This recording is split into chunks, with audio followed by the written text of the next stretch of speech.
Before we move on to the identification of LAD and RAD on the ECG, it is important to realize that although the cardiac axis lies close to lead 2 in many cases, its position demonstrates a wide normal variation. We will discuss the reasons for this later. For now, note that the normal range for the cardiac axis is taken to lie between plus 90 degrees, or straight down AVF, and minus 30 degrees, straight along AVL. Outside this normal range, if the axis lies beyond AVL, this is termed left axis deviation. If the axis lies beyond AVF, this is termed right axis deviation. Axis deviation into the fourth quadrant, or no man's land as it is sometimes referred to, is observed in certain situations, but we will leave discussion of this to the quiz section. So, to deal with LAD first, how do we recognize left axis deviation? That is, deviation of the cardiac axis beyond minus 30 degrees. Well, if we start by considering an axis of plus 60 degrees, you will remember that this situation is characterized by strongly positive QRS complexes in leads 1, 2, and 3.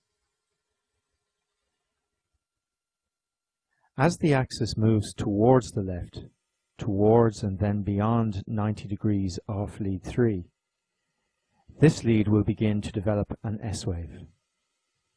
As the axis continues to move further towards the left, but still within the normal range, even lead 2 will eventually start to develop a significant S-wave, and the S-wave in lead 3 will become progressively deeper.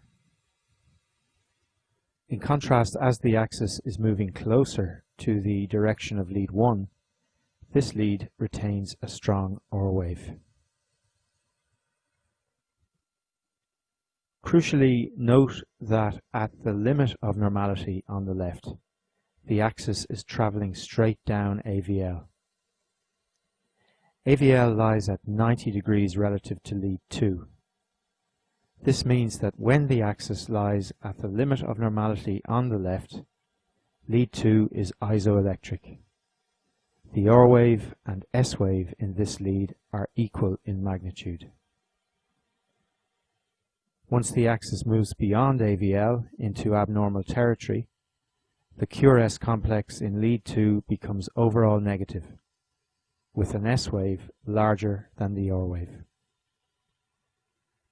This pattern of a strongly negative QRS complex in lead 3, combined with an overall negative QRS in lead 2 and a positive lead 1, is instantly recognizable as left axis deviation.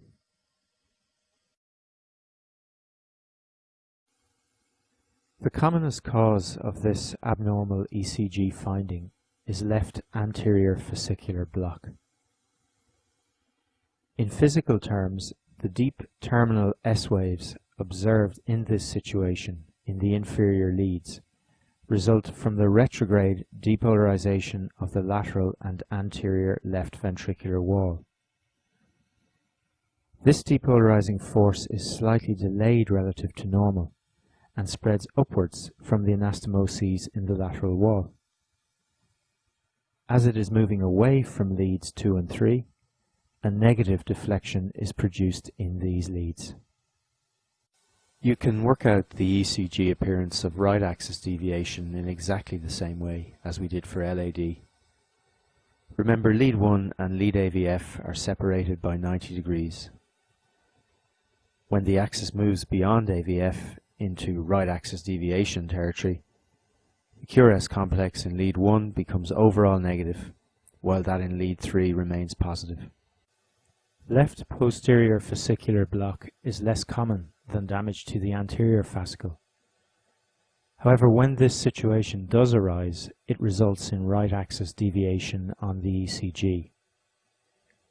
The late deep S wave in lead 1 reflects the delayed retrograde spread of depolarization away from this lead in the inferior wall.